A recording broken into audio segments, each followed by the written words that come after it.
Today's video is all about how your beliefs affect your nervous system. Research on the placebo effect has found how the thinking brain's beliefs and expectations can create powerful physiological outcomes. This can be seen with improvements in the immune system, more endorphins, which reduces the sensations of physical pain, reduced anxiety, and decreased fatigue. The beliefs and the expectations of those who've taken a placebo causes a profound effect that can improve psychological and physical symptoms. Limiting beliefs are how the thinking brain stops us from doing the things that we really want to do, and normally it's a way that it's trying to keep us safe. Following periods of chronic and traumatic stress, often the thinking brain will make the immediate assumption of there's something wrong with me, rather than there's something wrong with this situation. So how does this happen? We can make sense of it by trying to understand internal limits. These are the brain and the body's biological constraints. And in the limits, they include things like physical limits, for example, how much you can lift, cognitive, how long you can focus on a task before you get fatigued. It can be energetic, how long you can work for. It could be emotional, so how long you can tolerate conflict before you become overwhelmed or reactive. And it can be psychological as well. Your beliefs about your limits are taught to you through your childhood and also by things that happen in your past. And if that's the case, maybe you haven't been taught how to recognize and respect your own limit. Or maybe you felt the push to override those limits to avoid punishment or in a way to receive love. You may ignore your limits and immediately assume that there's something wrong with you, with beliefs such as I'm just not smart enough, capable, resilient, strong, or whatever it might be enough. The assumption immediately goes to being that there's something wrong with you when maybe the situation is what actually is wrong. So when we look at overriding, we may deny, suppress, or mask pain. We may ignore physiological needs of when we've reached our limit of something. And we may take the attitude that we have to make it work when it comes to a project, or we need to do whatever it takes when it comes to a relationship, when maybe the truth or the reality is it might be better to let these things dissolve.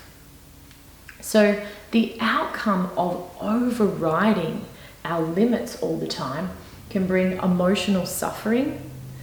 It can bring nervous system dysregulation, where we swing between anxiety or we fall down into burnout and shutdown.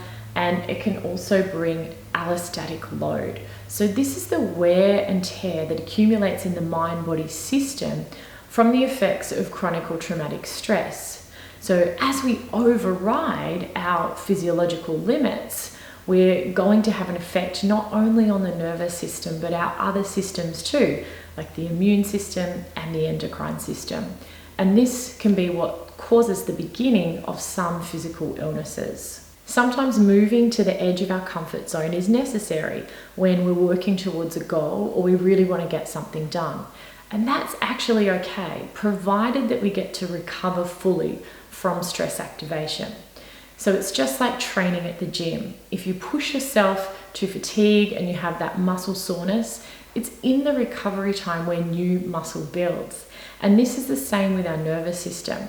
So although we may need to push sometimes, if we get to recover completely and have breaks and come back to a regulated state, we actually can increase our limits and our resilience if we do this in a healthy way. This is different to overriding our limits all the time and ending up with burnout and anxiety and reduced resilience. On the other hand, we can actually stop short of ever coming close to reaching our limits from certain beliefs that we have as well. The thinking brain's limiting beliefs can stop us from ever taking risks or pushing ourselves outside of our comfort zone. And of course, it's its way of trying to keep us safe. We may see this with physical pain, where we avoid certain movements like bending forward because we have a fear that it's going to hurt. Or we may avoid certain situations that in the past have emotionally been stressful for us because we don't believe that we'll be able to cope with that, or we'll be overwhelmed by physical sensations. We may make assumptions about ourselves, such as, I'm just an anxious person, or it could be needy, not resilient, perfectionistic, or sad. We may automatically assume that we don't have the time, the money, or the resources to move towards what it is that we really want. And the outcomes from stopping short of ever moving towards our limits is that we suffer emotionally because we miss out on the things that we may truly value. Without ever coming up to this limit and giving it a chance to stretch or grow, our resilience or our limits, whether they're physical, cognitive, energetic, emotional, or psychological, may actually come down.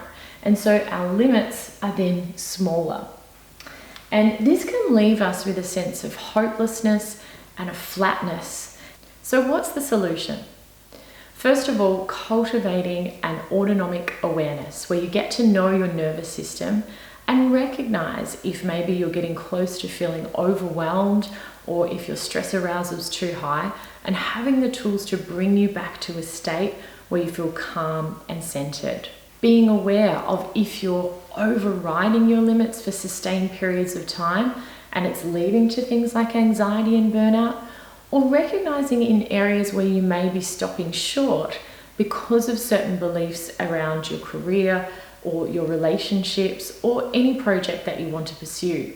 And then bringing these beliefs into conscious awareness and writing them down. So first of all, asking yourself, what is it that I'm believing?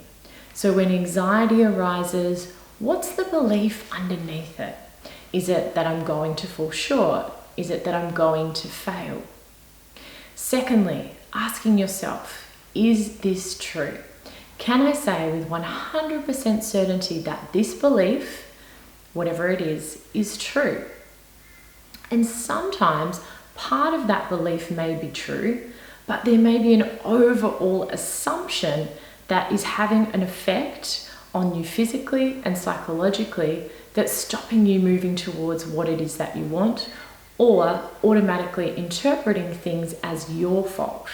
And then finally having a look at where did this belief come from? So are there other experiences that may be similar to this in your past and you interpreted that this was your fault? The thoughts and stories and beliefs about who you are, what other people are like, and the kind of world that we live in all start out in the nervous system. In times of high stress, information is taken from the body up to the brain via the vagus nerve, stress hormones, and other pathways that all are interpreted by the brain in a certain way. So in order to make sense of these strong physical sensations and emotions, the brain will create a story because it wants to make sense of things. Changing the state of the nervous system to move out of anxiety or out of shutdown will help you come back to a state of inner trust and security. And from there, you can examine these thinking brain beliefs that may be stopping you from reaching your true potential. Your brain has been learning stories about who you are, what other people are like, and what kind of place the world is since you were a child. And maybe not all of them are accurate. In fact, many of them can shortchange you from living the life that you want. If you'd like to learn more, then I'll pop the details below of our upcoming classes and programs. And if it's something you'd like to explore, then I'd love to have you join in. Thank you for watching.